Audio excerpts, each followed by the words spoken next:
আজকে বুধবার 25শে সেপ্টেম্বর। ঘুম থেকে উঠেই বাইরে বেরিয়ে দরজা খুলতে গিয়ে দেখি আজি ঝড়ো ঝড়ো মুখর বাদর দিনে, আজি ঝড়ো ঝড়ো মুখর বাদর দিনে। চারিদিকে বৃষ্টির আওয়াজ আর এই রকম মেঘলা ওয়েদার, এরকম বৃষ্টি হচ্ছে। গুড মর্নিং সবাইকে, আরও একটা নতুন দিনের অনেক অনেক শুভেচ্ছা। আর আমার পরিবারে তোমাদের সবাইকে জানাই স্বাগত। আশা করি সবাই খুব ভালো আছো, সুস্থ আছো। আজকে অনেক দিন পর আবার নিজের রুটিনের একটু পরিবর্তন করে সকালবেলায় নিজের মাদুরটা পেতে বসলাম একটুখানি ব্যায়াম এক্সারসাইজ করব বলে। তোমাদের কাছে বলছিলাম না পরপর শরীর এত খারাপ হয়ে যাচ্ছে, যার জন্য ভাবলাম এই একটাই উপায় রয়েছে, এবং সবাই বলছে পরিবার পরিজন থেকে বন্ধুবান্ধব যে আগে এক্সারসাইজটা শুরু করতে হবে, কিন্তু এত ব্যথা ছিল শরীরে, সেই ব্যথাটা একটু না কমিয়ে তো করা যায় না।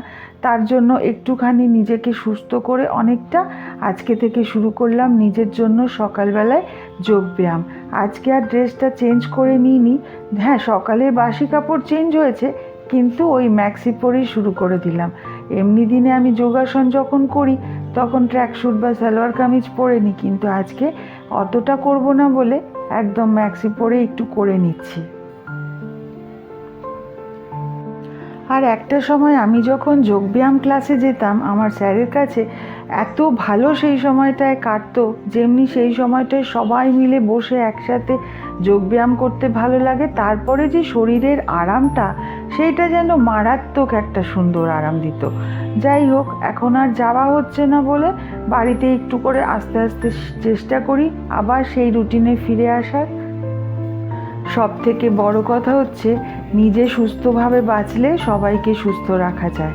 চায়ের জল বসিয়ে দিয়েছি।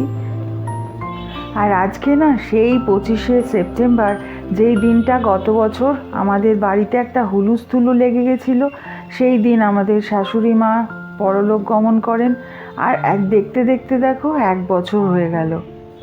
আমি একটা জিনিসই সারা জীবন মনে রাখি এবং বিশ্বাস করি যে দিন শেষে না একটা কথা বলার মানুষের ভীষণ দরকার পড়ে। একাকিত্ব আমার একদমই ভালো লাগে না। তুমি যার সাথেই থাকো, যেইভাবেই থাকো, সেই নিজের সন্তান হোক বা মা হোক বা পরিবার হোক বা শ্বশুরবাড়ি হোক, কারোর সাথে কিন্তু মনের মিল সব ক্ষেত্রে 100তে 100 মিলে যায় না। এর সাথে কখনো মেলে তো কখনো মেলে না, তা সত্ত্বেও মানিয়ে বুঝিয়ে একসাথে চলার নামই কিন্তু জীবন। এইবার একটু চাটা ভদ্রলোকের সাথে খেয়ে আসি, তারপর চলে আসবো একদম লাইভে। কারণ কি, একটু আমাদের কথোপকথন তোমাদের সাথে একটু শেয়ার করি।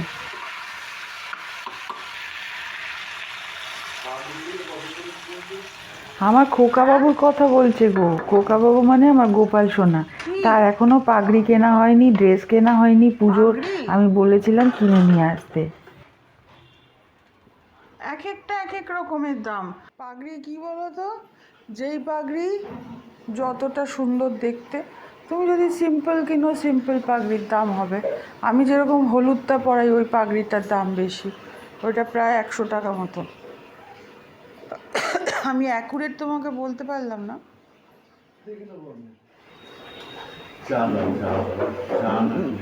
চা দিচ্ছি। তুমি আমাকে বলো, হরিশ্চন্দ্ররা যে স্বর্গে যায়নি? স্বর্গে যায়নি, হরিশ্চন্দ্র গল্পটা একটু আলাদা গল্প। দাঁড়াও, আমি তোমাকে চা দিচ্ছি। আজকে তোমাদের এই ভদ্রলোকের গল্প শোনাই। আমি যখনই কোনো পদক্ষেপে ওর কাছে কথা বলতে আসি, ও আমাকে সব ক্ষেত্রেই উপমা দেয় রামায়ণ মহাভারত বা পুরাণ তত্ত্বের। মাইথোলজিতে যে কি সাংঘাতিক ইন্টারেস্ট।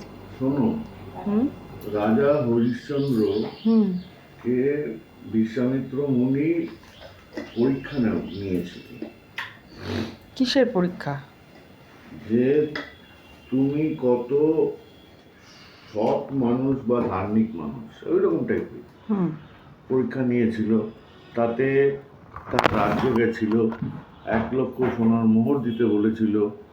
তার পরিবার, তার বউ শৈব্যা আর তার ছেলে রোহিত, এদেরও দিতে হয়েছিল। কি বউয়ের নাম শৈব্যা?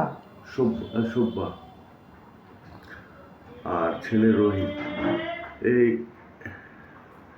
এদের সবাইকে হারিয়ে ইনফ্যাক্ট ওর বউকেও হারায়, বউকে একটা মার্চেন্ট মানে ব্যবসাদার, তার কাছেও সে হারায়। ইয়ের কাজ করে, ওর নামটা কি, তোমার কাজের। ঘরে কাজের লোকের কাজ করে। হুম এরপর ওর ছেলেকেও মেরে ফেলে। হ্যাঁ, আর ও থাকে হচ্ছে ডোম, হুম ছেলেকে মেরে ফেলে। কিন্তু ছেলেকে যখন দাহ করতে যায় হুম তখন ওর হাতে পয়সা ছিল না বলে ও দাহ করেনি, কারণ ডোম রমাদি হিসেবে- একটু গ্যাসটা দেখো না গো, এই একটু ওই যে পড়ছে নাকি একটু ঢাকনাটা দেখো, কারণ একদম একটু সিম করে দাও তো। বিশ্বামিত্র মুনি এই পরীক্ষা নিয়েছিল যে এগুলো সব পরীক্ষা নেওয়া। তাই? হ্যাঁ, এগুলো দেখো সত্যি না মিথ্যে আমি তো জানি না, তবে এগুলো যুগ যুগ থেকে চলে আসছে।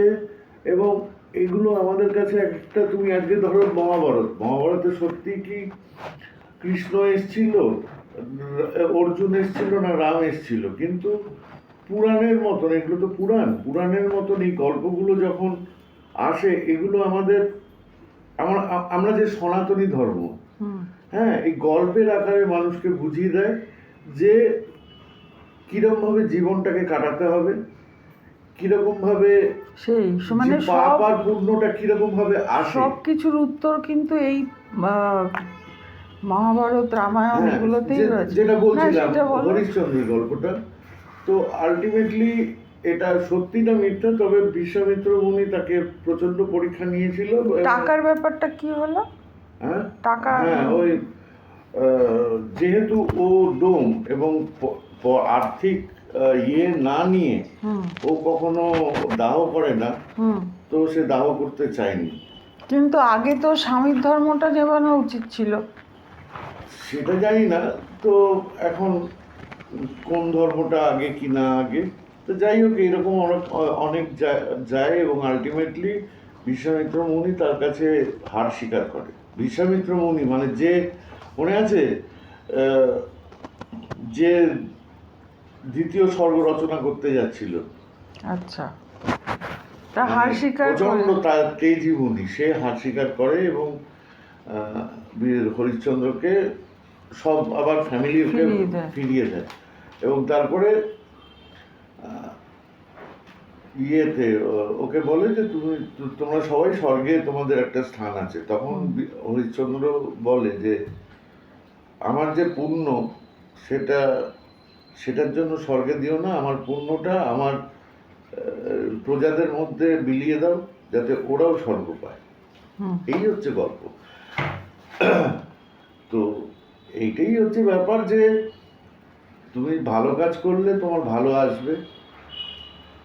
যেরকম ধরো কর্ণ, দানবীর কর্ণ ত্যাগ করে দিল, মানে তার কাছে একটা ব্রাহ্মণ এসে সকালে স্নান করার পরে তার যেটা জীবন, যেটা ইয়েটা কবচটা, যে কবচে পৃথিবীর কোনো ব্রহ্মাস্ত্র সেটাকে ভেদ করতে পারবে না, সেই কবচটা চেয়ে দিল।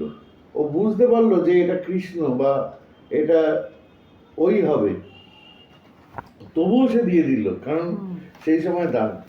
সে স্বর্গের রাস্তা পায়নি। কেন সে স্বর্গের রাস্তা পায়নি? তার কারণ হচ্ছে যখন অভিমন্যু মারা যাচ্ছে তখন অভিমন্যু জল চেয়েছিল, কর্ণের পায়ের সামনে একটুকু গাড্ডার মতন ছিল, তার মধ্যে জল ছিল, ও দেয়নি জল। তার ওই এত সারা জীবনের পুরো দানটা ওই একটা কাজের জন্য পুরো নষ্ট হয়ে গেল। হ্যাঁ, এবং ওই গাড্ডায় কর্ণের রথের চাকা পড়ে সে ইয়ে হয়ে গেল। কর্ণ, তুমি চিন্তা হচ্ছে তুমি যেই পরিচয় নিয়ে আছো, আজকে আমি ব্রাহ্মণ, হ্যাঁ, কিন্তু আমাকে যদি জন্মের পরে, হ্যাঁ, আমার মা বাবা কোথাও ফেলে আসতো এবং আমি একটা শূদ্রের হাতের মানুষ হতাম, তখন আমার পরিচয়টা শূদ্র হতো। সেটাই। তো বিশ্বের জন্মটা কি? আচ্ছা, বিশ্বের জন্ম করতে গেলে দেরি হয়ে যাবে। হ্যাঁ, ভীষ্মের জন্মটা আমি তোমার থেকে পরে শুনবো, আমার তরকারি পুড়ে যাচ্ছে। আচ্ছা আচ্ছা ঠিক। অনেকক্ষণ কথা বলতে বলতে আজকে বড্ড দেরি হয়ে গেছে। তাড়াহুড়ো করে রুটি তরকারি টিফিন করে দিয়েছি, আর তিনি এখন রওনা দিয়ে দিলেন। এখন প্রায় 9টা বাজে। টাটা। পেয়ে যাবে তো? চেষ্টা করি নাহলে বসে থাকবো, আর কি করবো।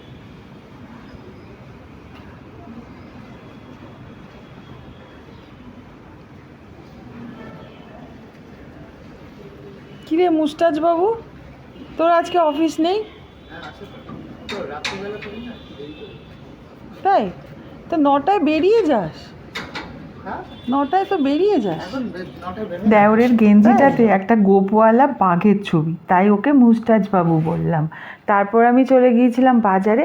আজকে টাটকা জ্যান্ত জিওল মাছ এনেছি, একটা রুই মাছ মতন, আর এরকম বেগুন আর ধনেপাতা নিয়ে এসেছি। আজকে টাটকা একদম মাছের ঝোল করব, আর কিচ্ছু করব না। আজকে আবার আমাকে একটু ডাক্তারের কাছে যেতে হবে, তাই জন্য একটা পাতলা করে বড় করে ঝোল করে নেব আর ভাত করব, তারপরে বেরিয়ে যাব ডাক্তারের কাছে। আমি একটা জিনিস হাড়ে হাড়ে বুঝে গেছি, এই শরীরই আমাদের কিন্তু পরম বন্ধু। একে পাত্তা না দিলেই বিগড়ে যাবে, তখন সব বেঠিক হয়ে যাবে। রান্নার ফাঁকে ফাঁকে একটু বসছি, সেই ফাঁকে আয়রন দিয়ে গেল স্ত্রী। এও ভীষণ অসুস্থ ছিল, হসপিটালে ভর্তি ছিল কতদিন। যখন আমাদের শরীর ঠিক থাকে তখন আমরা কোনো জিনিসই সেটাকে পাত্তা দিই না। না তো শরীরের যত্ন নিই সেরকমভাবে, উল্টো পাল্টা খাওয়া দাওয়া থেকে শুরু করে অনিয়ম সবই করতে থাকি। কিন্তু শরীর যখন বিগড়ায় না, তখন আর কিছুই ভালো লাগে না। আজকে আমি টাটকা জিওল মাছের ঝোল খাচ্ছি। একটা সময় আমিও বায়না করেছি, এখন আমার ছেলে মেয়েও বায়না করে।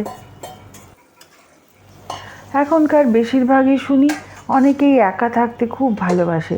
এখনকার ছেলে মেয়ে বলো বা মানুষ বলো, তারা বলে সুখের থেকে শান্তি ভালো।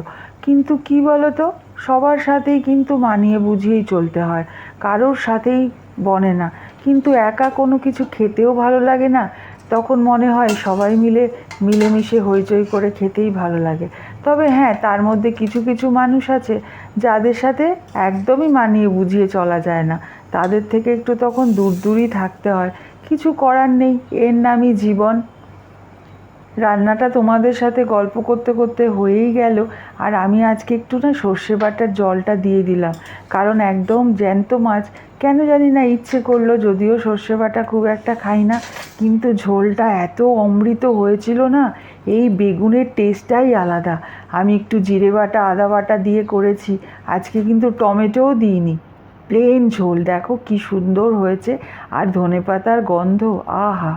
রান্নাটা হয়ে গেল, আমি রেডি হয়ে বেরিয়ে পড়েছি। হাঁটতে হাঁটতে যাই। এইবার আমি ডাক্তার দেখিয়ে নিজেকে একটু সুস্থ করার চেষ্টা করি, আর গল্পটাও এখানেই শেষ করি। আমার পাশে পাশে যে যাচ্ছে তাকে দেখে ডিঙ্গুর কথা মনে পড়ে গেল। আজকে তোমাদের সাথে অনেকক্ষণ গল্পগুজব হলো। আজকে তাহলে আসি, তোমরা নিজেদের অনেক খেয়াল রেখো, সুস্থ থেকো। আর ডাক্তার কি বললো তোমাদেরকে অবশ্যই পরের ব্লগে জানাবো। আজকের জন্য বাই।